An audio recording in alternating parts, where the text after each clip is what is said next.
స్వాగతం. ముందుగా ముఖ్యాంశాలు. మార్చి 30న ఉగాది రోజున P4 విధానం ప్రారంభం. సమాజంలో పేదరిక నిర్మూలనే లక్ష్యం. విజయవాడలో ఆదివారం సాయంత్రం 5 గంటల నుంచి ముఖ్యమంత్రిచే ప్రారంభం. జిల్లా కలెక్టర్ పి. ప్రశాంతి.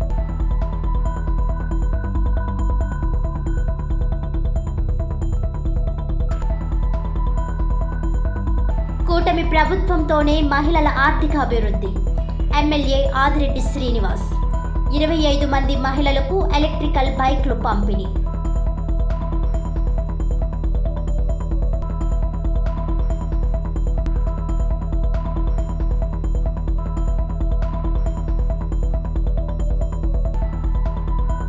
ఫార్మా విద్యార్థి నాగాంజలికి మెరుగైన వైద్యం అందించేందుకు ప్రభుత్వం బాధ్యత తీసుకోవాలి. రాష్ట్ర హోంమంత్రికి బాధిత విద్యార్థినిని చూసేందుకు తీరిక లేదా? బొలినేని యాజమాన్యం వైఖరి నిందితుడికి మద్దతు ఇస్తున్నట్లుగా ఉంది. ఐద్వా రాష్ట్ర కార్యదర్శి డి. రమాదేవి. సమగ్ర విచారణ జరిపి నిందితునిపై కఠిన చర్యలు తీసుకోవాలి. కాంగ్రెస్ మహిళా విభాగం రాష్ట్ర నాయకులు సుంకర పద్మశ్రీ. ఫార్మా విద్యార్థి నాగాంజలి తల్లిదండ్రులను పరామర్శించిన మహిళా సంఘాల నాయకులు.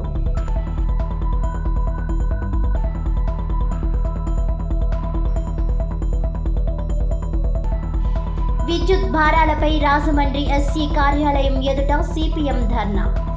జగన్ సర్కారు పోయి బాబు ప్రభుత్వం వచ్చిన ప్రజలకు తప్పని విద్యుత్ షాకులు. సమాజంలో ఉన్నత స్థితిలో ఉన్న 10% మంది ద్వారా అట్టడుగున ఉన్న 20% మంది పేదలను దత్తత తీసుకుని వారికి అండగా నిలిచి పేదరికం నుండి పైకి తీసుకురావాలనే ఒక మంచి ఆశయంతో P4 కార్యక్రమానికి రాష్ట్ర ముఖ్యమంత్రి శ్రీకారం చుట్టడం జరిగిందని జిల్లా కలెక్టర్ పి. ప్రశాంతి పేర్కొన్నారు. స్థానిక కలెక్టర్ క్యాంపు కార్యాలయంలో శుక్రవారం ఉదయం సమన్వయ శాఖల అధికారులతో సమావేశం నిర్వహించారు. ఈ సందర్భంగా జిల్లా కలెక్టర్ పి. ప్రశాంతి మాట్లాడుతూ వెలగపూడిలోని రాష్ట్ర సచివాలయం సమీపంలో రాష్ట్ర ముఖ్యమంత్రి నారా చంద్రబాబు నాయుడు రాష్ట్ర స్థాయిలో ఈ కార్యక్రమాన్ని లాంఛనంగా ప్రారంభించనున్నారని తెలియజేశారు. ప్రభుత్వ, ప్రైవేట్, ప్రజల భాగస్వామ్యంతో సమాజంలోని పేదరిక నిర్మూలనే లక్ష్యంగా P4 విధానంపై ప్రభుత్వం ప్రజల నుంచి సూచనలు, సలహాలు స్వీకరించడం జరుగుతోందన్నారు. ప్రారంభోత్సవ కార్యక్రమానికి ఉగాది పర్వదినం నాడు జిల్లా నుంచి స్వయం సహాయక సంఘాలు, విద్యార్థులు, రైతులు, ఉపాధి కూలీలకు P4పై వివరించి ఆహ్వానించి ప్రత్యేక బస్సుల ద్వారా వారిని అమరావతి P4 ప్రారంభోత్సవ వేదిక వద్దకు తీసుకురావాల్సి ఉంటుందన్నారు. ఇందుకు అవసరమైన ఆర్టీసీ బస్సులను 2 డ్రైవర్లను సిద్ధం చేసుకోవాలని ఆదేశించారు. బస్సుల ద్వారా కార్యక్రమానికి తీసుకువచ్చే వారిని సురక్షితంగా వారి గమ్యస్థానాలకు తిరిగి చేర్చేందుకు వీలుగా చర్యలు తీసుకోవాలని అన్నారు. నోడల్ అధికారి ఆధ్వర్యంలో ప్రతి బస్సుకు ఒక లైజన్ అధికారిని, పోలీస్ సిబ్బందిని నియమించాలని కలెక్టర్ ప్రశాంతి స్పష్టం చేశారు. ఈ సమావేశంలో జాయింట్ కలెక్టర్ ఎస్. చినరాముడు, అదనపు ఎస్పీ ఏవి సుబ్బరాజు, ఆర్డీఓలు ఆర్. కృష్ణనాయక్, రాణి సుస్మిత, జిల్లా ముఖ్య కార్యనిర్వహణాధికారి L. Appalakonda, DRDA PD NVS Murthy, జిల్లా వ్యవసాయ అధికారి S. Madhavarao, DIPRO CH Srinivas, DWAMA PD M. Nagamalleswararao, ఇతర అధికారులు, సిబ్బంది పాల్గొన్నారు.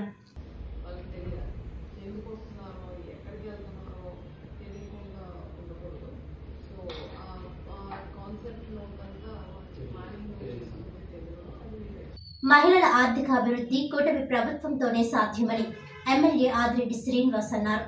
నగరపాలక సంస్థ ఆవరణలో స్వయం సహాయక సంఘ సభ్యులు 25 మంది మహిళలకు ఎలక్ట్రికల్ బైక్లను పంపిణీ చేశారు. అనంతరం ఎమ్మెల్యే ఆదిరెడ్డి శ్రీనివాస్, కమిషనర్ కేతన్ గార్గ్ మాట్లాడుతూ స్వయం సహాయక సభ్యుల కుటుంబ సభ్యుల జీవనోపాధి మెరుగు కోసం మెప్మా ద్వారా ర్యాపిడో భాగస్వామ్యంతో వివిధ బ్యాంకుల ద్వారా రుణ సదుపాయంతో వీటిని పంపిణీ చేయడం జరుగుతోందన్నారు. ఈ కార్యక్రమాన్ని కూటమి ప్రభుత్వం పైలట్ ప్రాజెక్టుగా రాష్ట్రంలో విశాఖపట్నంలో 400, విజయవాడలో 400, నెల్లూరుకు 50, గుంటూరుకు 50, కర్నూలు, తిరుపతి, కాకినాడ, రాజమండ్రి పట్టణాలకు 25 చొప్పున మొత్తం 1000 మందికి ఈ ఎలక్ట్రికల్ బైక్లను పంపిణీ చేయడం జరిగిందన్నారు. మహిళా సాధికారత, వారి స్వయం ఉపాధి, జీవనోపాధి కోసం రాష్ట్ర ప్రభుత్వం అధిక ప్రాధాన్యత ఇస్తోందని అన్నారు. కూటమి ప్రభుత్వం డ్వాక్రా సంఘాలను ప్రోత్సహిస్తోందని, ఇచ్చిన ఎన్నికల హామీలను నెరవేరుస్తోందని అన్నారు. దానిలో భాగంగానే 3 ఉచిత గ్యాస్ సిలిండర్ల పథకంలో భాగంగా గత ఏడాది దీపావళి నుంచే ప్రారంభించి ఒక గ్యాస్ సిలిండర్ను కూడా అందించడం జరిగిందని గుర్తు చేశారు. ఈ ఏడాది మే నుంచే తల్లికి వందనం పథకం ప్రారంభమవుతుందన్నారు. మహిళల భద్రతకు ఇప్పటికే ప్రభుత్వం శక్తి యాప్ను అందుబాటులోకి తీసుకువచ్చిందన్నారు. మహిళా రైడర్లు SOS శక్తి యాప్లను సద్వినియోగం చేసుకోవాలని సూచించారు. నగరపాలక సంస్థ ఆధ్వర్యంలో 100 ఈ రిక్షాలు ఏర్పాటు చేసే యోచన ఉన్నందున మహిళలను భాగస్వామ్యం చేయాలని ఎమ్మెల్యే ఆదిరెడ్డి శ్రీనివాస్ కోరారు. ఈ కార్యక్రమంలో తెలుగుదేశం పార్టీ నాయకులు, నగరపాలక సంస్థ అధికారులు, సిబ్బంది తదితరులు పాల్గొన్నారు.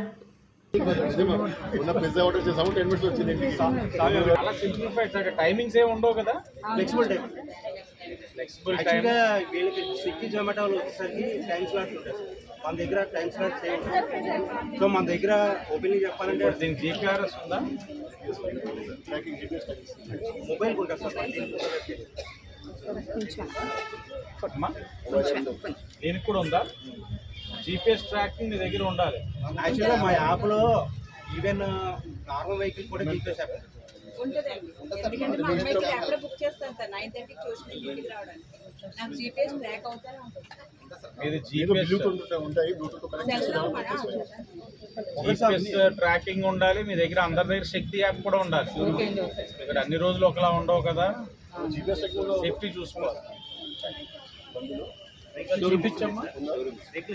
మొబైల్ యాప్ ఇస్తాం, లైవ్ ట్రాకింగ్ చేసుకోవచ్చు వెహికల్. వీల్ కాదు నేను అనేది, వీల్ రన్ చేస్తారు కదా, ఏజెన్సీ దగ్గర కూడా ట్రాకింగ్ ఉంటుంది. అది వీళ్ళ ఫోన్లో ఉంటుంది కదా యాప్. కెప్టెన్ యాప్ ఉంది సార్. మా దగ్గర కెప్టెన్ యాప్ సూపర్గా ఉంటుంది సార్. ఇది వచ్చరికి మీకు లేడీస్ మీకు ఉమెన్ కదమ్మా. అవునండి, అవును. 25 మంది మీరు ట్రాకింగ్ నీకు కంపల్సరీ ఈవెన్ చిన్న ఎగ్జాంపుల్ చెప్తాను సార్. మేడం ఎవరన్నా కూడా వాళ్ళు రైడ్ బుక్ చేసుకున్న తర్వాత యాజ్ ఏ కస్టమర్ బుక్ చేసిన తర్వాత డ్రాప్ అయిన తర్వాత మా ప్యాకేజ్ నుంచి కాల్ అవుతుంది. డ్రాప్ అయ్యారా లేదా కంపల్సరీగా ట్రాకింగ్ అనేది వెహికల్ ప్రకారంగా సార్. ఇక్కడ మొబైల్ యాప్లో ఒక 3 మెంబర్స్ యాడ్ చేసుకుంటారు. ఇన్కేస్ ఏమైనా థ్రెడ్నింగ్ కానీ ఏమైనా బ్యాక్ నుంచి ఏమైనా బయటింగ్ చేద్దాం జస్ట్ ఈ బటన్ ప్రెస్ చేస్తారు. ఈ SOS బటన్. అవును సార్. జస్ట్ బటన్ ప్రెస్ చేస్తే ఉందా ఒక 3 మెంబర్స్కి కాల్స్ SMS లొకేషన్ వెళ్ళిపోతుంది. హైవేస్ మీద ఉంటాయి కదా సార్. ఫార్మా విద్యార్థి నాగాంజలికి మెరుగైన వైద్యం అందించేందుకు రాష్ట్ర ప్రభుత్వం తక్షణమే చర్యలు చేపట్టాలని, అందుకోసం అవసరమైన నిపుణులతో కమిటీ వేసి రాష్ట్ర ప్రభుత్వం మానిటర్ చేయాలని ఐద్వా రాష్ట్ర కార్యదర్శి డి రమాదేవి డిమాండ్ చేశారు. విద్యార్థి తల్లిదండ్రులు రాజమహేంద్రవరంలో ఆమె పర్యవేక్షణలో ఆసుపత్రి దగ్గర పడిగాపులు పడుతున్నారని, వారు ఉండేందుకు ఏర్పాటు చేయాలని కోరారు. ఆ కుటుంబానికి పునరావాసంతో పాటు ప్రభుత్వం ఆర్థిక భరోసా కల్పించాలని డిమాండ్ చేశారు. నగరంలోని బొలినేని హాస్పిటల్లో చికిత్స పొందుతున్న నాగాంజలిని ఐద్వా, NFIW మహిళా కాంగ్రెస్ నాయకులు శుక్రవారం సందర్శించారు. ఆరోగ్య స్థితి, చికిత్స గురించి వైద్యులతో చర్చించారు. మహిళా సంఘాల నాయకుల ఎదుట తల్లిదండ్రులు కన్నీటి పర్యంతమయ్యారు. అనంతరం డి రమాదేవి మీడియాతో మాట్లాడుతూ, ఓ వైద్య విద్యార్థి అత్యంత దారుణమైన పరిస్థితుల్లో బలవన్మరణానికి పాల్పడిందని, ఏదైనా మిరాకిల్ జరిగితే తప్ప సాధారణ స్థితికి రాలేదని వైద్యులు చెబుతున్నారని అన్నారు. ఓ పేద కుటుంబానికి చెందిన నాగాంజలి ఈ చదువు కోసం ఇక్కడికి రాకపోతే ఇటువంటి పరిస్థితి తలెత్తేది కాదంటూ సూసైడ్ నోట్లో పేర్కొందని, ఇటువంటి దారుణమైన పరిస్థితిని గుర్తిస్తే రాష్ట్ర ప్రభుత్వం, మంత్రివర్గం ఎందుకు స్పందించదని నిలదీశారు. ఇంతవరకు హోంమంత్రి పరామర్శించలేదు, స్పందించలేదు. పేరున్న యాజమాన్యమని విద్యార్థుల, ప్రజల ఆందోళనలను పోలీసులు చెల్లాచెదురు చేస్తున్నారు. అమ్మాయికి అవసరమైన నాణ్యమైన వైద్యం రాష్ట్రంలో, దేశంలో ఎక్కడ ఉన్నా అందించేందుకు ప్రభుత్వం బాధ్యత తీసుకోవాలని కోరారు. బాధితురాలు సూసైడ్ నోట్ రాసింది కాబట్టే ఈరోజు కనీసం నిందితులు ఎవరో తెలుసుకోగలిగామని, అదే నోట్ లేకపోతే దర్జాగా నిందితుడే పక్కనే నిలబడి పోస్టుమార్టం కూడా లేకుండా పంపించే పరిస్థితులు ఉన్నాయని అన్నారు. ఓ మహిళా హోమ్ మినిస్టర్ ఉన్న ఈ రాష్ట్రంలో మహిళలపై జరుగుతున్న ఆకృత్యాల నియంత్రణకు ఎటువంటి చర్యలు తీసుకుంటున్నారని మండిపడ్డారు.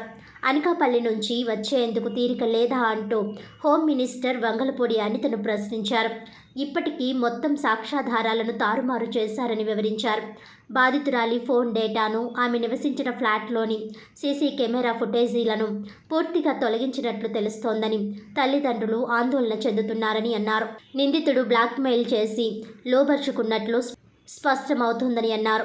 హాస్టల్లో నివసించే అమ్మాయిని తన పరిధిలో ఉన్న ఇంటికి వచ్చే విధంగా ఒత్తిడి పెట్టారని అన్నారు. పెళ్లి చేసుకుంటానని నమ్మించి మోసం చేశాడని తెలిపారు. అతనిపై రేప్ కేసు నమోదు చేశారో లేదో వెల్లడించాలని, రేప్ కేసు కూడా నమోదు చేయాలని కోరారు. రాష్ట్ర ముఖ్యమంత్రి తక్షణమే స్పందించాలని కోరారు. రాష్ట్రంలో టూరిజంపై ట్వీట్లు చేస్తున్న ముఖ్యమంత్రి ఓ విద్యార్థిపై జరిగిన ఈ ఆకృత్యంపై ఎందుకు స్పందించడం లేదని మండిపడ్డారు. కాంగ్రెస్ నాయకులు పద్మశ్రీ మాట్లాడుతూ బాధితురాలైన నాగాంజలి బలహీనురాలు కాదని అన్నారు. ఓ సామాన్య వ్యవసాయ కుటుంబంలో జన్మించి అనేక ఒడిదుడుకులను ఎదుర్కొని ఈ స్థాయికి వచ్చిందని వివరించారు. ఆసుపత్రి యాజమాన్యం నిందితునికి ఎందుకు అండగా నిలిచిందని ప్రశ్నించారు. రాష్ట్ర హోంమంత్రి కేవలం 100 కిలోమీటర్ల దూరంలో ఉన్నా ఎందుకు రాలేకపోతున్నారని అన్నారు. ఉప ముఖ్యమంత్రి పవన్ కళ్యాణ్ గతంలో చేసిన వ్యాఖ్యలకు భయపడుతున్నారా అని నిలదీశారు. అదే నిజమైతే హోంమంత్రికి భరోసా ఇస్తామని ధైర్యంగా ముందుకొచ్చి మహిళలపై జరుగుతున్న ఆకృత్యాలపై స్పందించాలని డిమాండ్ చేశారు.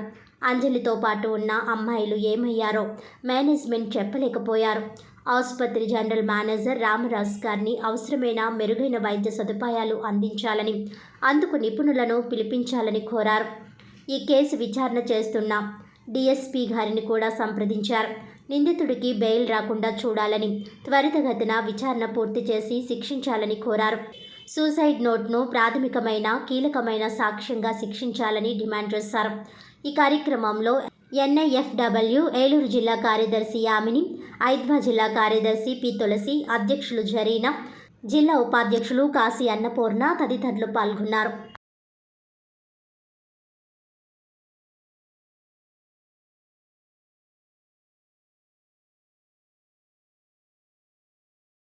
ఈరోజు ఇక్కడ రాజమండ్రిలో ఈ బలినేని ఆసుపత్రిలో, కిమ్స్ ఆసుపత్రిలో వైద్యం పొందుతున్నటువంటి అంజలిని నేను మహిళా సంఘం ఐద్వా నుంచి, అలాగే మహిళా కాంగ్రెస్ నుంచి పద్మశ్రీ గారు, అలాగే NFAW నుంచి యామిని గారు, తులసి గారు, ఇతర మిత్రులందరం కూడా పరామర్శించడం, డాక్టర్లతో మాట్లాడటం జరిగింది. అత్యంత దారుణమైనటువంటి పరిస్థితుల్లో ఇక్కడ చికిత్స పొందుతూ ఉంది.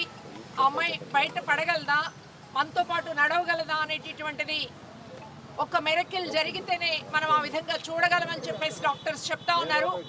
ఇలాంటి దురదృష్టకరమైనటువంటి, అత్యంత బాధాకరమైనటువంటి ఒక పేద కుటుంబానికి చెందినటువంటి అమ్మాయి ఇక్కడ చదువుకుంటూ, ఈ చదువుకే రాకపోతే నేను ఇలాంటి పరిస్థితికి దారి తీసేది కాదు అని అమ్మాయి సూసైడ్ నోట్లో రాసుకున్నటువంటిది కనుక ప్రభుత్వం గుర్తిస్తే, మంత్రివర్గం గుర్తిస్తే ఇలాంటి ఆడపిల్లలకి మేము భరోసాగా ఉంటాం, రక్షణగా ఉంటాం అనేటటువంటి ఒక్క మాట కూడా, ఒక్క ప్రకటన కూడా ఎందుకని చెయ్యది ప్రభుత్వం అని చెప్పేసి మేము అడుగుతా ఉన్నాం.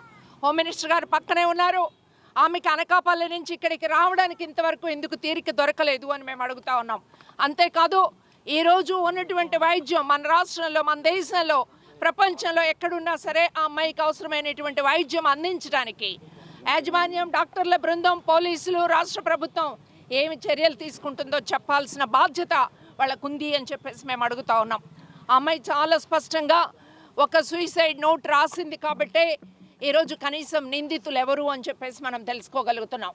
ఆ పని కూడా చేయకపోయి ఉంటే దర్జాగా ఆ నేరస్తుడే పక్కన నిలబడి పోస్ట్ మార్టం కూడా లేకుండా అమ్మాయిని పంపించేటటువంటి దానికి సిద్ధపడి ఉండేటటువంటి పరిస్థితి ఉంటుంది అనేది అమ్మాయి ఫోను, ఆ ఫోన్లో ఉన్నటువంటి అన్నీ కూడా డిలీట్ చేసి అతనే అందించినటువంటి నేపథ్యాన్ని మనం చూస్తే మొత్తం సాక్ష్యాలన్నింటినీ రూపుమాపే పనిచేశాడు. బ్లాక్మెయిల్ చేశాడు. పెళ్లి చేసుకుంటానని చెప్పి ఇది తప్పు అని చెప్పినా నన్ను బ్లాక్మెయిల్ చేసి లోబర్చుకున్నాడు. నేను తల్లిదండ్రులకు ముఖం చూపించలేను, సమాజానికి ముఖం చూపించలేను కాబట్టి వెళ్తున్నానంటే రేప్ కేసు ఎందుకు పోలీసులు నమోదు చేయలేదు అని నేను అడుగుతున్నా. రేప్ కేసు నమోదు చేయాల్సిన బాధ్యత ఉందా లేదా? ఇష్టపూర్తిగా వెళ్ళింది కాబట్టి అంటున్నారు. ఏముంది ఐపీసీలో, ఈరోజు BNSలో ఏముంది లేదు అనేటటువంటిది చెప్పాల్సినటువంటి అవసరం మాత్రమే కాదు. మేము అడుగుతున్నది ఏమిటి అంటే, పెళ్లి చేసుకుంటానని చెప్పేసి మోసగించి ఒక ఆడపిల్లని లోపరుచుకొని లొంగ తీసుకొని ఎవరుంటున్నారు ఈ అమ్మాయి ఉన్న దగ్గర? అతనికి సంబంధించినటువంటి ఆఫీసు, మరొక ప్లాట్ వేకెంట్గా ఉంటుంది, ఇంకో ప్లాట్లో 2 అమ్మాయిలు, ఈ అమ్మాయి 3 కలిసి ఉంటున్నారు. ఈ అమ్మాయిని హాస్టల్లో ఉండేటటువంటి అమ్మాయిని నచ్చ చెప్పి ఒప్పించి తల్లిదండ్రులతో కూడా సంబంధాలు పెట్టుకొని నేను గొప్పవాడిని అని చెప్పేసి ప్రిటెండ్ చేస్తూ ఆ పిల్ల జీవితాన్ని బలి తీసుకున్నటువంటి అతను, సాక్ష్యాల్ని రూపుమాపడానికి ప్రయత్నం చేసినటువంటి అతని మీద బెయిలబుల్ సెక్షన్స్, నాన్ బెయిలబుల్ పెట్టినా కూడా సీరియస్గా పెట్టలేదని చెప్పేసి మేము భావిస్తూ ఉన్నాం. రేప్ కేసు తక్షణం సెక్షన్ 63 BNS కింద పెట్టాల్సినటువంటి అవసరం ఉందని చెప్పేసి మేము అడుగుతూ ఉన్నాం. అంతేకాదు రాష్ట్ర ప్రభుత్వం తక్షణం స్పందించాలా, ముఖ్యమంత్రి స్పందించాలా. చాలా చిన్న విషయాల మీద కూడా ఆయన ట్వీట్ చేస్తుంటారు. టూరిజం మీద ట్వీట్ చేయడానికి ఆయనకి తీరికుంది తప్ప ఒక ఆడపిల్ల బలి అవుతుంటే ఆయనకి ట్వీట్ చేయడానికి తీరిక దొరకలేదా అని చెప్పేసి మేము అడుగుతున్నాం. హోమ్ మినిస్టర్ గారు సందర్శించాలా, ఆమె నోటికి కూడా తాళం వేసిందా ఈ ప్రభుత్వం అని చెప్పేసి అడుగుతున్నాం. అంతేకాదు నిరుపేద కుటుంబం ఇక్కడ ఈ వారం రోజుల నుంచి ఇక్కడ పడి ఉంటా ఉన్నారు. ఆ కుటుంబానికి ఆదుకోవడానికి పునరావాసానికి సంబంధించినటువంటి అన్ని చర్యలు తీసుకోవాల్సిన అవసరం ఉంది. అట్లాగే ఈ కేసు దర్యాప్తుకు సంబంధించి అన్ని విషయాల్ని కూలంకషంగా ఆ అమ్మాయితో పాటు ఉంటున్నటువంటి అమ్మాయిల్ని కూడా వాళ్ళు పరిశీలించాలా, సీసీ ఫుటేజ్ ఎక్కడ ధ్వంసమైంది, ఎక్కడ సక్రమంగా ఉంది అనేది ఎంక్వైరీ చేయాల్సినటువంటి అవసరం ఉంది అనేటటువంటిది డిమాండ్ చేస్తాం. డాక్టర్లు ఈరోజు చాలా స్పష్టంగా మేము అడిగాము, పద్మశ్రీ గారు క్రిటికల్గా ఉంది, మేము 4th స్టేజ్ అంటాము, 3rd స్టేజ్కి కనుక డిటోరియేట్ అయితే క్షీణిస్తే మేము చెప్పలేము, మెరకిల్ జరిగితే తప్ప అంటున్నాము. అందుకనే మేము డిమాండ్ చేస్తున్నాము, ఏ రాష్ట్ర ప్రభుత్వం తక్షణం స్పందించాలా, హాస్పిటల్ మేనేజ్మెంట్తో మాట్లాడాలా, ఈ దేశంలో ప్రపంచంలో బ్రెయిన్ని బ్రతికించడానికి అవసరమైనటువంటి అన్ని చర్యలు తీసుకోవాలనేది మా ఫస్ట్ అండ్ ఫార్మోస్ట్ డిమాండ్. ఈ లెటర్ని ఆ అమ్మాయి ఎంత బాధతో ఆవేదనతో కృంగిపోయి ప్రాణాలు తీసుకుంటూ ఆవేదనతో ఈ లెటర్ రాసిందో ఒక్కసారి అర్థం చేసుకోవాలి అని చెప్పి మీడియా ద్వారా అభ్యర్థిస్తూ ఉన్నాం.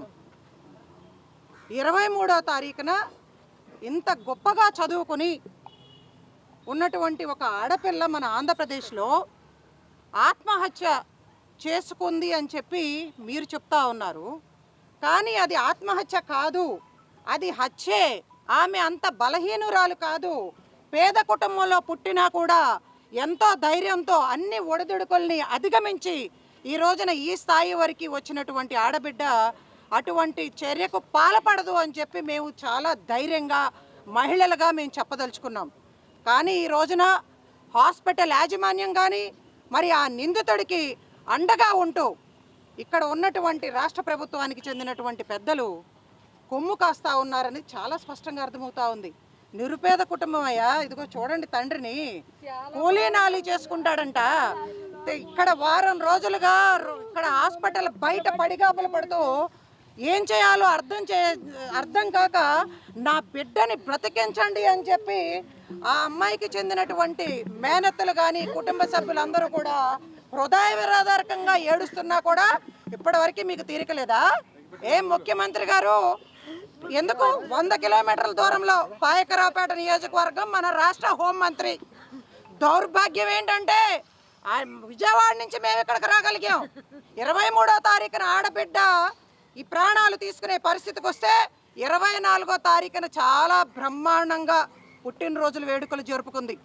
కానీ ఇప్పటి వరకు కూడా ఆడబిడ్డని చూడటానికి ఆమెకు తీరికలేదు. మీరు అధికారంలోకి రాకముందు ఎక్కడ పడితే అక్కడ ఏ చిన్న ఇన్సిడెంట్ జరిగినా కానీ మాతో పాటు కలిసి వచ్చారుగా రోడ్డు మీదకి. ఇప్పుడు ఏమైపోయింది, అధికారంలోకి వచ్చిన తర్వాత మహిళా హోంమంత్రి కాబట్టి మీ నోరు కూడా నొక్కేశారా? పవన్ కళ్యాణ్ గారు వార్నింగ్లు ఇచ్చాడు కదా మీకు. అందుకని భయపడి ఈ రోజున ఏ ఆడబిడ్డకి కష్టం వచ్చినా కూడా మాట్లాడలేని పరిస్థితుల్లో, చేతగాని పరిస్థితుల్లో మీరున్నారా? మేము అండగా ఉంటాం. మీ తరపున కూడా మీకు ధైర్యాన్ని ఇస్తూ ఉన్నాం, భరోసాని ఇస్తూ ఉన్నాం. ఒక మహిళా హోంమంత్రి ఉండి కూడా రాష్ట్రంలో ఇటువంటి దారుణాలు జరుగుతూ ఉన్నాయంటే ఇంకా మిగిలిన వాళ్ళ సామాన్య పరిస్థితులు ఏంటి? చదువుకున్నటువంటి ఆడబిడ్డలు కుటుంబ భారాన్ని మోయవలసినటువంటి బాధ్యత ఉన్నటువంటి ఆమె ఈ రోజున ఒక మోసగాడి వల్ల మోసపోయి అతి కిరాతకంగా ఆమె బాధలు పడి ఒక నోటు రాసిందంటే దయచేసి అర్థం చేసుకోగలరని చెప్పి మిమ్మల్ని అందరినీ కూడా ఇప్పటికీ కూడా రిక్వెస్ట్ చేస్తూ ఉన్నాం. మేము మిమ్మల్ని హెచ్చరించాలి అంటే ఎంతో సమయం పట్టదు, కానీ ఆడబిడ్డని ఇప్పుడు ఐసీయూలో చూసిన తర్వాత ఆమె పరిస్థితి చెప్పలేము అని డాక్టర్లు మాకు చెప్పిన తర్వాత మాకే కన్నీళ్ళు వస్తున్నాయే. మీకు ఇప్పటి వరకు కూడా మీ మనసులు కరగట్లేదా? ప్రతి చిన్న విషయానికి ట్వీట్ చేస్తారు కదా. ఏమైపోయింది ఇప్పటి వరకు కూడా? ఎందుకు ఆమెకు న్యాయం చేయాలని కానీ, ఆమెకు మెరుగైన వైద్యం అందించాలని కానీ, ఆ కిరాతకుడిని బెయిల్ కూడా రాకుండా కఠినమైనటువంటి చట్టాలు పెట్టి అతన్ని జైల్లో పెట్టాలని కానీ, అదేవిధంగా కుటుంబానికి ఈ రోజున ఆర్థికంగా నిరుపేదలు వాళ్ళకి అండగా ఉండాలని కూడా ఇప్పుడు కూడా మీకు బాధ్యత తెలిసి రావట్లేదా? లైంగికంగా ఉద్యోగం చేస్తున్నటువంటి ప్రాంతంలో వేధింపులకు గురి కాబడింది. అందుకని లైంగిక వేధింపులు రమాదేవి గారు చెప్పినట్టు రేప్ కేసుతో పాటు లైంగికంగా ఉద్యోగం చేస్తున్నటువంటి ప్రాంతంలో లైంగిక వేధింపుల కేసును కూడా నమోదు చేయాలి అని చెప్పి రాష్ట్ర ప్రభుత్వాన్ని డిమాండ్ చేస్తూ ఉన్నాం. ఏదేమైనా సరే మేము దేవుడు దయ కోసం మేము ఆలోచించే పరిస్థితుల్లో లేము. దేవుడు దయ కోసం మేము వెయిట్ చేయట్లేదు. డాక్టర్లే దేవుళ్ళుగా మేము పరిగణిస్తూ ఉన్నాం. కాబట్టి ఎటువంటి ట్రీట్మెంట్ అవసరమైనా సరే, అవసరమైతే ఆ అమ్మాయిని మీరు కాపాడదలుచుకుంటే ఇతర దేశాల్లో అయినా సరే ఆమెకు ట్రీట్మెంట్ చేయగలిగే పరిస్థితిలో ఉంటే, నిర్భయ జరిగినప్పుడు మీ అందరికీ గుర్తులేదా? ఢిల్లీలో ఎటువంటి చర్యలు చేపట్టారో, ఎక్కడైనా మెరుగైన వైద్యం అందుతుందో అని చెప్పి ప్రభుత్వం స్వయంగా బాధ్యత తీసుకుంది. ఈ రోజున ఇక్కడ ఈ హాస్పిటల్లో, కిమ్స్ హాస్పిటల్లో ఎటువంటి అనుభవం లేనటువంటి వ్యక్తిని పిఆర్గా పెట్టుకున్నారంట. అతని పైన ఇంతకు ముందు కూడా ఆడపిల్లల్ని వేధించినటువంటి కేసులు నమోదయ్యాయి. అతను ఆడపిల్లలతో చాలా అసభ్యకరంగా ప్రవర్తించాడు అని చెప్పి తర్వాత ఇప్పుడు బయటకు వచ్చి చెప్పలేకపోవచ్చు. ఆడపిల్లలు మాట్లాడుతూ ఉన్నారు అక్కడ. అటువంటి పరిస్థితుల్లోనేమో భయపడి ఆమె బయటకు వచ్చి మాట్లాడలేకపోయింది. అందుకనే ఎట్టి పరిస్థితుల్లో బాధిత ఆడపిల్లకి, ప్రాణాపాయ పరిస్థితుల్లో ఉన్న ఆమెకి పూర్తి స్థాయిలో మరుగైన వైద్యం, ఆమె ఆరోగ్యంగా బయటకు వచ్చే వరకు బాధ్యత తీసుకోవాల్సింది కిమ్స్ హాస్పిటల్, అదేవిధంగా రాష్ట్ర ప్రభుత్వం. మరీ ముఖ్యంగా అతనికి బెయిల్ రాకుండా కఠినమైనటువంటి సెక్షన్స్ పెట్టి ఫాస్ట్ ట్రాక్ కోర్టు ద్వారా త్వరగా అతనికి శిక్ష పడే విధంగా కూడా మహిళా సంఘాల ఐక్యవేదిక డిమాండ్ చేస్తూ ఉంది. తక్షణమే రాష్ట్ర ప్రభుత్వం, చంద్రబాబు నాయుడు గారు, పవన్ కళ్యాణ్ గారు, అనిత గారు కూడా స్పందించి ఈ కుటుంబానికి ఆర్థిక పరమైనటువంటి ఆదుకోవాలి అని చెప్పి, న్యాయం చేయాలి అని చెప్పి కూడా మేము డిమాండ్ చేస్తాం. లైంగిక వేధింపులు భరించలేకే ఆత్మహత్యా యత్నానికి పాల్పడిన ఫార్మా కాలేజీ విద్యార్థిని అంజలి ఘటనపై ప్రత్యేక దర్యాప్తు బృందం సిట్ నియమించి సమగ్ర విచారణ జరిపించాలని మాజీ పార్లమెంట్ సభ్యులు, వైఎస్ఆర్ కాంగ్రెస్ పార్టీ రాష్ట్ర అధికార ప్రతినిధి మార్గాని భరత్ రామ్ డిమాండ్ చేశారు. 23వ తేదీన సంఘటన జరిగితే 3వ రోజు వరకు అసలు కేసు వెలుగు చూడలేకపోవడం దారుణమని అన్నారు. పోలవరం మాజీ ఎమ్మెల్యే తెల్లం బాలరాజుతో కలిసి అంజలి కుటుంబాన్ని కలిసిన అనంతరం భరత్ మీడియాతో మాట్లాడారు. వేకురోనిమ్ 10 mg ఇంజెక్షన్ తీసుకుంటే బ్రెయిన్ డెడ్ అయ్యే అవకాశం ఉందని, అయితే బ్రెయిన్ డెడ్ అయినట్లు ఒకరు, ఇంకా లేదని మరొకరు చెప్పడం వింతగా ఉందన్నారు. అసలు ఇంత ప్రమాదకరమైన ఇంజెక్షన్ ఆమె చేతికి ఎలా వచ్చింది? ఇంజెక్షన్ ఆమె చేసుకుందా? ఎవరైనా చేశారా? అసలు సీసీ ఫుటేజ్లో ఏముంది? వంటి విషయాలన్నీ వెలుగులోకి రావాల్సిన అవసరం ఉందని ఆయన అన్నారు. అలాగే 23న ఎఫ్ఐఆర్ నమోదు చేసినట్లు వివరాలు పంపించాలని కుటుంబ సభ్యులకు పోలీసులు ఇచ్చిన పత్రంలో ఉందని, అయితే 24వ తేదీన ఎఫ్ఐఆర్ నమోదు చేసినట్లు పత్రికా ప్రకటనలో ఉందని భరత్ ప్రస్తావించారు. సెక్షన్లు కూడా మార్చారని ఆయన అన్నారు.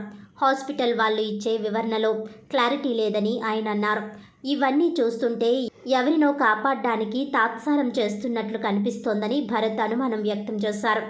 ఈవీఎం ఎమ్మెల్యే ఇక్కడకు వచ్చి ఏదేదో మాట్లాడడం, ఈ కేసులో అరెస్టు కాబడిన దీపక్ తెలుగుదేశం నాయకుని అల్లుడు కావడం, ఇవన్నీ చూస్తుంటే అనుమానం కలుగుతోందని అన్నారు. అందుకే సిట్ నియమించి సమగ్ర విచారణ చేయించాలని అన్నారు. కూటమి ప్రభుత్వం అధికారంలోకి వచ్చాక మహిళలకు రక్షణ లేకుండా పోయిందని భరత్ విమర్శించారు. ఎన్నికల సందర్భంగా మహిళలకు రక్షణ కల్పిస్తామని చెప్పి ఇప్పుడు చేస్తున్నదేమిటని ఆయన ప్రశ్నించారు. ఇంత జరుగుతున్నా హోంమంత్రి రాకపోవడం వింతగా ఉందన్నారు. అంజలి ఆత్మహత్యా యత్నానికి పాల్పడుతూ సూసైడ్ నోట్ రాసిన అంశాలు చూస్తే ఆమె ఎంతగా బాధపడి ఉంటుందోనని ఆయన విచారం వ్యక్తం చేశారు. అవయవాలు దానం చేయాలని రాసినందున ఆమె కోరికను నెరవేర్చడానికి ఆమె తల్లిదండ్రులు ముందుకు రావాలని ఆయన సూచించారు. అంజలి కుటుంబానికి న్యాయం జరిగే వరకు వైఎస్ఆర్ కాంగ్రెస్ పార్టీ అండగా ఉంటుందని భరత్ చెప్పారు. సీసీ ఫుటేజెస్ని ఎందుకు పోలీస్ డిపార్ట్మెంట్ లేకపోతే హాస్పిటల్ యాజమాన్యం కూడా ఎందుకు బయట పెట్టలేదు? అసలు ఆ టైంలో ఇది డ్రగ్ తీసుకున్నది హాస్పిటల్లోనే తీసుకున్నారనేది ప్రాథమిక విచారణ ప్రకారం తెలుస్తూ ఉంది.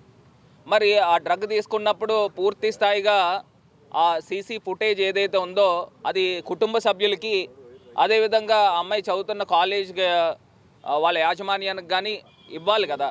ఎందుకు ఇవ్వలేదు అని చెప్పేసి మేము ఒక ప్రశ్న అడుగుతూ ఉన్నాం. ఇది కాకుండా 23వ తారీఖున సండే ఆమె ఆ డ్రగ్ తీసుకున్నప్పుడు, సూసైడ్ చేసుకున్నప్పుడు ఎందుకు హాస్పిటల్ మేనేజ్మెంట్ ఆ డ్రగ్ తీసుకున్నారనేది వాళ్ళకి తెలుసు. ఎందుకంటే ఆ వైల్ కూడా తర్వాత మేము వచ్చి ఒత్తిడి చేసిన తర్వాత మంగళవారం రోజున ఆ డ్రగ్ తీసుకున్నారనేది కుటుంబ సభ్యులకు అప్పుడు తెలిసింది. అంటే సండే తీసుకుంటే మంగళవారం, ఈ 2 రోజులు కాలయాపన ఎందుకు చేశారు? మాకు ఇప్పుడు కుటుంబ సభ్యులు చెప్పడం కూడా ఏంటంటే ప్యాంటోటాప్ ఆమె వైల్ తీసుకున్నది. ప్యాంటోటాప్ అని అంటే కొంత గ్యాస్ట్రిక్ ట్రబుల్తో ఉంది. ఆ గ్యాస్ట్రిక్ ట్రబుల్తో ఉండడం వలన ఆ అమ్మాయి ఫుడ్ సరిగ్గా తీసుకోదు, అందు గురించి కళ్ళు తిరిగింది అనే అంశాన్ని కుటుంబ సభ్యులకు కూడా, తల్లిదండ్రులకు కూడా అదే చెప్పారని మరి చెప్తా ఉన్నారు. అసలు ఎందుకు కన్ఫ్యూజ్ చేయాలని అడుగుతున్నా. ఇప్పుడు నిజంగా ఆ బ్రోమైడ్ అనే డ్రగ్ తీసుకున్నప్పుడు ఆ డ్రగ్గే తీసుకుందని చెప్పాలి కదా. ఎందుకు ఈ దాపరికము చేసే కార్యక్రమం చేస్తూ ఉన్నారు? అదేవిధంగా నిన్నే మాకు తెలిసిన అంశం కూడా ఏంటంటే, ఎవరైతే ఈ దీపక్ అనే వ్యక్తి ఉన్నాడో ఆ దీపక్కి పిల్లనిచ్చిన మామ తెలుగుదేశం పార్టీలో క్రియాశీలకంగా తిరిగే వ్యక్తి అంట. మాకు కూడా తెలియదు, నిన్ననే తెలుస్తూ ఉంది. అంటే ఇక్కడ మేమేదో రాజకీయాలు చేయడానికి రాలా. అసలు ఇప్పుడు కుటుంబ సభ్యులు వాళ్ళే వాపోతూ ఉన్నారు, మా అమ్మాయికి న్యాయం జరగట్లేదు అని వాళ్ళు చెప్తా ఉన్నారు. న్యాయం జరగట్లేదు, కూటమి ప్రభుత్వాన్ని ఎన్నో ప్రగల్భాలు చెప్తా ఉన్నారు. కూటమి ప్రభుత్వం అయితే అమ్మాయికి ఎందుకు న్యాయం జరగట్లా? ఎందుకు దీన్ని తాత్సారం చేస్తూ ఉన్నారు? ప్రజలపై భారాలు ఉపసంహరించాలని, ప్రీపెయిడ్ స్మార్ట్ మీటర్లు బిగించొద్దని, విద్యుత్ డ్రాప్ ఛార్జీలను రద్దు చేయాలని డిమాండ్ చేస్తూ సిపిఎం ఆధ్వర్యంలో జిల్లా విద్యుత్ భవన్ వద్ద ధర్నా నిర్వహించారు. ఈ సందర్భంగా సిపిఎం రాజమండ్రి నగర కార్యదర్శి కరి రామకృష్ణ, సిపిఎం జిల్లా కార్యదర్శి వర్గ సభ్యులు బి పవన్ మాట్లాడారు. ప్రజల పాలిట ఉరితాళ్లుగా మారనున్న విద్యుత్ స్మార్ట్ మీటర్లు అన్ని బిగింపు ప్రక్రియను తక్షణమే నిలుపుదల చేయాలని డిమాండ్ చేశారు. తెలుగుదేశం కూటమి ప్రభుత్వం అధికారంలోకి వచ్చిన తర్వాత ప్రభుత్వ కార్యాలయాలకు, చిన్న మధ్యతరగతి వ్యాపార సంస్థలకు ప్రీపెయిడ్ స్మార్ట్ మీటర్లు బిగించారని తెలిపారు. కనీసం విద్యుత్ వినియోగదారుల అనుమతి లేకుండా షాప్స్, నివాస గృహాలకు మీటర్లు బిగించడానికి ప్రయత్నిస్తున్నారని అన్నారు. జిల్లాలో ఎక్కడా స్మార్ట్ మీటర్లు బిగించినా ప్రజలందరూ ప్రతిఘటించాలని పిలుపునిచ్చారు. ఆదాని, షిరిడి సాయి సంస్థలతో కుమ్మక్కై వేల కోట్ల రూపాయలు అవినీతికి పాల్పడి ఒప్పందాలు చేసుకొని మీటర్లు పెడుతున్నారని నాడు ఆరోపించి, నేడు కూటమి ప్రభుత్వం మాట తప్పి మీటర్ల ఒప్పందాలను కొనసాగిస్తూ ప్రతి కనెక్షన్కు స్మార్ట్ మీటర్ పెట్టడం నమ్మక ద్రోహమేనని అన్నారు. ఈ ఒప్పందం రద్దు చేయాలని డిమాండ్ చేశారు. ప్రీపెయిడ్ స్మార్ట్ మీటర్ల వల్ల ప్రజలందరిపై భారం పెరుగుతుందని, ముందుగానే డబ్బు చెల్లించి రీఛార్జ్ చేయించుకోవాలని అన్నారు. బ్యాలెన్స్ పూర్తి కాగానే అర్థాంతరంగా విద్యుత్ సరఫరా నిలిచిపోతుందని, పేదలకు అంధకారమే మిగులుతుందన్నారు. మరోవైపు ప్రతి మీటర్కు అయ్యే వ్యయం సుమారు 13,000ను 96 నెలల పాటు వాయిదాల పద్ధతిలో వినియోగదారుల నుండే వసూలు చేస్తారని చెప్పారు. వ్యవసాయ ఉచిత విద్యుత్కు ఎసరు పెట్టేందుకే పంప్ సెట్లకు మీటర్లు బిగిస్తున్నారని ఆరోపించారు. ఏ భారం ఉండదని పైకి చెప్తున్నా ప్రైవేట్ విద్యుత్ ఉత్పత్తిదారులకు దోచిపెడుతూ ప్రజలపై భారాలు వేసేందుకు ఉచిత విద్యుత్ను దశల వారీగా తొలగించడానికి ఈ స్మార్ట్ మీటర్ల విధానాన్ని తీసుకువచ్చారని తెలిపారు. ఎన్నికల హామీలను విస్మరించి ప్రజలను వంచడం తగదన్నారు. స్మార్ట్ మీటర్లపై ఎక్కడికక్కడ ప్రజలు ప్రతిఘటించాలని పిలుపునిచ్చారు. టైమ్ ఆఫ్ డే విధానం ప్రజలపై మరింత భారం పడుతుందని తెలిపారు. ఈ ధర్నాలో సిపిఎం నాయకులు ఎస్ఎస్ మూర్తి, పూర్ణిమరాజు, పి రామకృష్ణ, సుబ్రహ్మణ్యం, సోమేశ్వరరావు, ఉమా, దుర్గా తదితరులు పాల్గొన్నారు.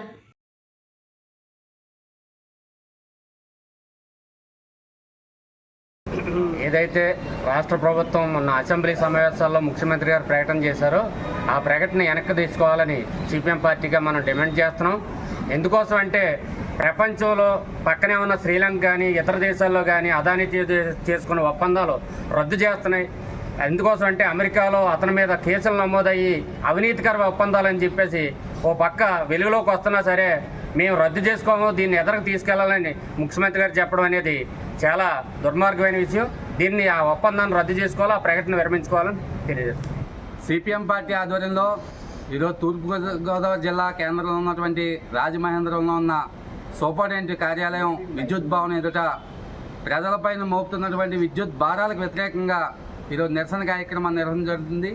దీనిలో ప్రధానంగా ప్రజలపైన మోపుతున్నటువంటి ట్రూ అప్ ఛార్జీలు, సర్దుబాటు ఛార్జీల భారాన్ని పూర్తిగా రద్దు చేయాలని చెప్పి మేము ఈ సందర్భంగా డిమాండ్ చేస్తూ ఉన్నాం. అంతేకాదు ప్రజలపైన మరింత అదనపు భారాలు వేయడానికి ప్రీపెయిడ్ స్మార్ట్ మీటర్లను బిగించేటువంటి విధానాన్ని రాష్ట్ర ప్రభుత్వం తెరలేపింది. ఇది ఈపాటికే కమర్షియల్ కనెక్షన్లందరికీ బిగించడం జరిగింది. ఈ స్మార్ట్ మీటర్లని రేపో మోపో సామాన్య ప్రజలకి, గృహ వినియోగదారులకు కూడా ఈ భారాన్ని, ఈ విద్యుత్ మీటర్లని బిగించే పనికి ప్రభుత్వం సిద్ధమవుతూ ఉంది. దీన్ని తక్షణమే నిలుపుదల చేయాలని చెప్పి కూడా ఈ సందర్భంగా డిమాండ్ చేస్తూ ఉన్నాం. ఈ స్మార్ట్ మీటర్లను బిగించడం ద్వారా టైమ్ ఆఫ్ డే విధానం పేరుతో ఉదయం పూట, సాయంత్రం, రాత్రి ప్రజలు అదనంగా కరెంటు వినియోగించేటువంటి సమయాల్లో అదనపు విద్యుత్ భారాలను మోపేటువంటి పద్ధతి ఈ స్మార్ట్ మీటర్ల ద్వారా ప్రభుత్వం చేయాలని చెప్పి చూస్తూ ఉంది. ఇది ప్రజలకి ఇప్పటికే భారంగా ఉన్నటువంటి విద్యుత్ ఛార్జీల్ని మరింత భారం చేసి ప్రజలకి మరింత గుదిబండలో మారుతుంది. దీన్ని మేము తీవ్రంగా వ్యతిరేకిస్తూ ఉన్నాం. మరో పక్కన ఈరోజు విద్యుత్ సంస్కరణల పేరుతో ప్రైవేటీకరించేదానికి, అలాగే సెకీతో చేసుకున్న ఒప్పందాన్ని కూడా రద్దు చేయాలని కూడా ఈ సందర్భంగా సిపిఎం పార్టీ ఈ నిరసన ద్వారా ఆత్మహత్యా యత్నం చేసిన ఫార్మసీ విద్యార్థిని పరిస్థితి విషమంగానే ఉందని కిమ్స్ వైద్యులు డాక్టర్ రామరాజు, డాక్టర్ విద్యాదీపక్ తెలిపారు. ఆసుపత్రిలో గురువారం వారు ఆమె ఆరోగ్య పరిస్థితిని వివరించారు. బ్రెయిన్కు పూర్తిగా ఆక్సిజన్ సరఫరా తగ్గిపోవడంతో డ్యామేజ్ ఎక్కువగా ఉందన్నారు. వెంటిలేటర్ ఉండడంతో బీపీ, హార్ట్ బీట్, పల్స్ ఉన్నాయని అన్నారు. కాగా పోలవరం ఎమ్మెల్యే సిర్రో బాలరాజు, ఆచంట ఎమ్మెల్యే పితాని సత్యనారాయణ ఆసుపత్రిలో ఆమె పరిస్థితిపై ఆరా తీశారు. ఆమె కుటుంబ సభ్యులకు ధైర్యం చెప్పారు. రాజమండ్రి నుంచి మా దగ్గర అడ్మిట్ అయి ఉన్న నాగాంజలి అనే అమ్మాయి హెల్త్ స్టేటస్ ఈ రోజున అనగా 27 మార్చి 8 o'clock మేము రిలీజ్ చేస్తున్న హెల్త్ బులెటిన్. ఆ అమ్మాయి వికిరణమైన పాయిజన్ తీసుకోవడం మూలంగా మజిల్స్ ప్యారలైజ్ అయ్యి వెంటిలేటర్ మీద ఉండడం జరిగింది. దాని మూలంగా ఏమైందంటే మేము బ్రీదింగ్ ఆగిపోవడం మూలంగా బ్రెయిన్ డెడ్ అవ్వడం జరిగింది. సో ఇమీడియట్గా మేము రీసెస్టేట్ చేసాం, వెంటిలేటర్ మీద పెట్టాం, వెంటిలేటర్ మీద సపోర్ట్స్ ఇస్తున్నాం, డైలీ మానిటరింగ్ చేస్తున్నాం, ఎంఆర్ఐ స్కాన్ చేసాం, డైలీ ఈఏజీస్ తీస్తున్నాం. సో ఆవిడకి ఏంటంటే బ్రెయిన్ ఎడిమా వచ్చి బ్రెయిన్ రికవరీ లేట్గా ఉంది, బ్రెయిన్ రికవరీ అనుమానాస్పదంగా ఉంది. డైలీ ఈఈజీ ద్వారా మానిటర్ చేస్తున్నాం ఆవిడ బ్రెయిన్ స్టేటస్ ఎలా ఉందని. గ్రాడ్యువల్గా బ్రెయిన్ స్టేటస్ అనేది డిటరేట్ అవుతుంది. స్లోయింగ్ ఆఫ్ ద వేవ్స్ అంటాం, అసలు వేవ్స్ స్లో అవుతున్నాయి. బట్ అదర్ వైటల్ ఆర్గాన్స్ అన్నీ యాజ్ యూజువల్ మెయింటైన్ ఫంక్షనింగ్ నార్మల్గానే మెయింటైన్ అవుతుంది. అంటే యాజ్ ఆన్ నౌ బీపీ అవన్నీ హార్ట్ రేట్స్ అన్నీ నార్మల్ ఉన్నాయి. ఈ అమ్మాయికి న్యాచురల్ కోర్స్లో రావాల్సిన మెన్స్ట్రువల్ సైకిల్ కూడా ఇవాళ వచ్చింది. దానికి సంబంధించిన కేర్ మా సిస్టర్స్ అది తీసుకుంటున్నారు. సో బ్రెయిన్ రికవరీ అనేది అనుమానాస్పదంగా ఉంది. అది గ్రాడ్యువల్గా డిటేరియట్ అవుతుంది. అది ఎలా రెస్పాండ్ అవుతుంది అనేది మేము చెప్పగలిగే పరిస్థితి కాదు. ఎందుకంటే అది హైపాక్సియా అంటే బ్రెయిన్ ఆక్సిజన్ లేక డ్యామేజ్ అయిన బ్రెయిన్ కాబట్టి దాని రికవరీ న్యాచురల్ కోర్స్లో జరగాల్సిందే, దానికి మందులతో రికవర్ అయ్యేది కాదు. సో దాని గురించి మేము పెద్దగా రికవరీ ఎలా ఉంటుందని మేము అష్యూరెన్స్ ఇవ్వలేము. విక్రోనియం ఇంజెక్షన్ తీసుకున్న తర్వాత బ్రెయిన్కి అండ్ ఆల్సో బ్రెయిన్కి బ్లడ్ సప్లై తగ్గడం వల్ల బ్రెయిన్ ఇంజరీ అయ్యిందండి. ఇనీషియల్గా బ్రెయిన్ డెడ్ అయితే ఇంకా అవ్వలేదు, ఎందుకంటే ఈజీలో కానీ వీటిలో కానీ వేవ్ ఫామ్స్ ఉన్నాయి. కాకపోతే నిన్న చేయించిన ఎంఆర్ఐలో బ్రెయిన్ డ్యామేజ్ అయితే ఎక్కువగా ఉంది. సో ఇలా ఉన్న సిచ్యుయేషన్లో రికవరీ ఛాన్సెస్ అయితే మాత్రం చాలా తక్కువ ఉన్నాయి. ఆ అమ్మాయికి మనకి బ్రెయిన్ పరంగా రికవరీ వచ్చే ఛాన్సెస్ వెరీ మినిమల్ అన్నట్టే చెప్పాల్సి ఉంటుంది. సో ప్రస్తుతానికి వెంటిలేటర్ మీద మెయింటైన్ అవుతున్నారు, కానీ కండిషన్ అయితే మనకి ఇంప్రూవ్మెంట్ ఛాన్సెస్ తక్కువ కిందే చెప్పాల్సి ఉంటుంది. హోలీ ట్రినిటీ లూథరన్ చర్చ్ సంఘ సభ్యుల ఆధ్వర్యంలో ప్రముఖ క్రైస్తవ నాయకులు బహుముఖ ప్రజ్ఞాశైలి క్రీస్తు శేషులు బ్రదర్ పగడాల ప్రవీణ్ కుమార్ గారికి క్రొవ్వొత్తులతో నివాళులర్పించారు. స్థానిక సుబ్రహ్మణ్యం మైదానంలో ఉన్న హోలీ ట్రినిటీ లూథరన్ చర్చ్ సంఘ సభ్యుల ఆధ్వర్యంలో ప్రముఖ క్రైస్తవ నాయకులు బహుప్రజ్ఞాశీలి క్రీస్తు శేషులు బ్రదర్ పగడాల ప్రవీణ్ కుమార్కు క్రొవ్వొత్తులతో నివాళులు అర్పించడం జరిగింది. ఈ కార్యక్రమంలో సంఘ కాపరులు రెవరెండ్ భూషణ్ కుమార్, సంఘ chairman Gudala Johnson, treasurer Jesudas, సంఘ పెద్దలు పుట్ట చంద్రశేఖర్, దివాకర్, అనిత, పెద్దబాబు, నక్క శ్రీధర్, వజ్రాల సుధా, మచ్చ కుమారి, సునీత, జాన్ దయాకర్, సంఘస్థులు, స్త్రీల సమాజం వారు, యూత్ వారు పాల్గొని నివాళులర్పించారు. మహోన్నతికి భవిష్యత్తు దినాల్లో నాయన ఎలాంటి పరిస్థితులు ఉండాలో ప్రభావము కలిగి సంఘము ముందుకు వెళ్ళడానికి ఈ సువార్త ద్వారములు అనుకూలమైన పరిస్థితులు, సామరస్కరమైన వాతావరణాన్ని, సమాజము చైతన్యము కలిగి ఉండడానికి నాయన మనిషి అది చేసి చూపిన నీ యొక్క సందేశాన్ని మాత్రం ప్రకటించే ఉన్నదని మేము గుర్తు చేస్తూ అట్టి రీతిగా కూడా సహాయ సహకారాలు పాలనట్లు మీ కృప దయచేయమని ఈ కార్యక్రమంలో ఆయన మరి సంఘ చైర్మన్ గారు గోడాల జాన్సన్ గారు, సంఘ ట్రెజరర్ గారు, టేకన్ and delegates, holy trinity parish, స్త్రీల సమాజము, యవ్వన సమాజము, సండే స్కూల్ బాలబాలికలు, సంఘ విశ్వాసులందరూ గాక నీ చిత్తము పరలోకమందు నెరవేరుచున్నట్లు భూమి యందు నెరవేరునుగాక. మాదినా క్షమించిన ప్రకారము మా అపరాధం క్షమించము, మమ్మల్ని శోధనలోనికి తేకదుష్టుని తప్పించు. తండ్రి అయిన దేవుని ప్రేమ, కుమారుడైన క్రీస్తు పరిచర్య నడిపించుచున్న దైవ సేవకుల బృందం అంతటికి, విశేషించి ప్రవీణ్ పగడాల గారు విడిచి వెళ్ళిన కుటుంబానికి దేవుని ఆదరణ తోడయుండి జోహార్ ప్రవీణ్ పగడాల గారు, జోహార్ ప్రవీణ్ పగడాల గారు.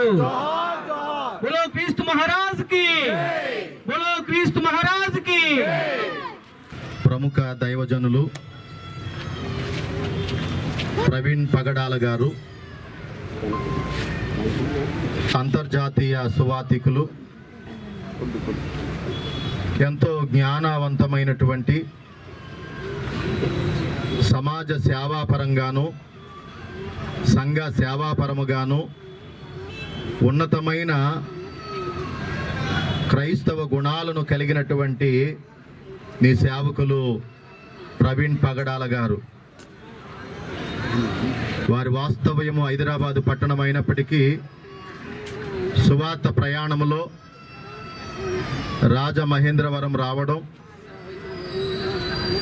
మరి వారు రోడ్డు ప్రమాదముగా 24వ తేదీ వారు మరణించినట్లు వార్తలు రావడం, రాజమహేంద్రవరం గవర్నమెంట్ హాస్పిటల్ నందు దాదాపు 2-3 దినాలు వారి భౌతికాయం ఉండడము, వారి మరణము పట్ల ఎన్నో అనుమానాలు, ఎన్నో వ్యక్తపరచబడినటువంటి ఆ ఉద్దేశాలు మేమందరము ఎరిగిన వారము. ప్రభువా, హోలీ ట్రినిటీ రాజమహేంద్రవరం సంఘము ప్రవీణ్ పగడాల గారి మృతి పక్షాన నాయన ఈ సంఘీభావము, వారి మరణము వెనకాల ఉన్న మర్మం ఏంటో, అది ప్రమాదమో లేక మరే కారణాలున్నాయో వాటి విషయమై ప్రభుత్వం యొక్క పాలనను నాయన మరి పోలీసు శాఖ వారు వాటి యొక్క మరి వెనుకున్నటువంటి విషయాలను మూలాలలోనికి వెళ్ళి ఆ మరణాన్ని గురించి సరైనటువంటి వివరాలు వెల్లడపరచబడడానికి నాయన దేశములో, రాష్ట్రములో, సమాజములో నాయన ఎవరికి కూడా ఏ మతాల పట్ల కూడా ఒకరి పట్ల ఒకరు మత విద్వేషాలు లేకుండా సామరస్యకరమైన వాతావరణము ఉండునట్లు పరిస్థితులు అనుకూలపరచుమని, నీ సహాయము నీ సంఘము పట్ల, క్రైస్తవ సంఘము జరిగించే నాయన మరి పనులు ఏవైతే ఉన్నాయో నీ సువార్త భారమును ఆధ్యాత్మికమైనటువంటి విలువలు కలిగి సమాజ శ్రేయస్సు కొరకు సాగే సేవగా ఈ సేవ ఉండడానికి మీ కృప దయచేయమని, పగడాల ప్రవీణ్ గారు విడిచి వెళ్ళిన వారి సతీమణిని నాయన పాస్టమ్మ గారిని బట్టి, వారి బిడ్డలను బట్టి, నాయన వారి కుటుంబ సభ్యులను బట్టి ప్రార్థన చేస్తూ ఉన్నాం. క్రైస్తవ సమాజంలో, క్రైస్తత్వంలో, ప్రపంచంలో ఏంటి, భారతదేశంలో ఏంటి, ఆంధ్రప్రదేశ్లో బృహన్ ప్రజ్ఞాశాలి క్రైస్తవ మేధావి క్రీస్తుశేషులు పకడాల ప్రవీణ్ కుమార్ గారి యొక్క మరణాన్ని పురస్కరించుకొని బాధపడుతూ, దుఃఖపడుతూ సంఘస్థులందరూ కూడా ఈరోజు నివాళులర్పించడం జరిగింది. ఆయనకు మా సంఘం తరపున ఆ కుటుంబానికి ఆదరణ, వాదనపు ఆ దేవుడు దయచేయాలని కోరుకుంటూ ఈరోజు ప్రభుత్వంలో నివాళులు అర్పించడం జరిగింది. నా పేరు గుడాల జాన్సన్, పోలిటిండి చర్చ్. వార్తలను ముఖ్యాంశాలు మరోసారి. మార్చి 30న ఉగాది రోజున P4 విధానం ప్రారంభం. సమాజంలో పేదరిక నిర్మూలనే లక్ష్యం. విజయవాడలో ఆదివారం సాయంత్రం 5 గంటల నుంచి ముఖ్యమంత్రిచే ప్రారంభం. జిల్లా కలెక్టర్ పి ప్రశాంతి.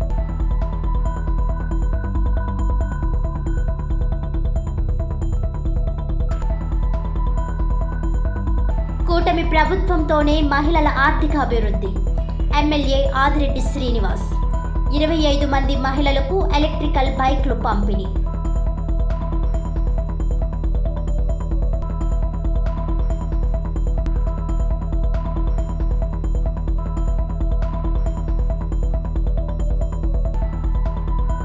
ఫార్మా విద్యార్థి నాగాంజలికి మెరుగైన వైద్యం అందించేందుకు ప్రభుత్వం బాధ్యత తీసుకోవాలి. రాష్ట్ర హోంమంత్రికి బాధిత విద్యార్థినిని చూసేందుకు తీరిక లేదా? బొలినేని యాజమాన్యం వైఖరి నిందితుడికి మద్దతు ఇస్తున్నట్లుగా ఉంది. ఐద్వా రాష్ట్ర కార్యదర్శి డి రమాదేవి. సమగ్ర విచారణ జరిపి నిందితునిపై కఠిన చర్యలు తీసుకోవాలి. కాంగ్రెస్ మహిళా విభాగం రాష్ట్ర నాయకులు సుంకర పద్మశ్రీ. ఫార్మా విద్యార్థి నాగాంజలి తల్లిదండ్రులను పరామర్శించిన మహిళా సంఘాల నాయకులు.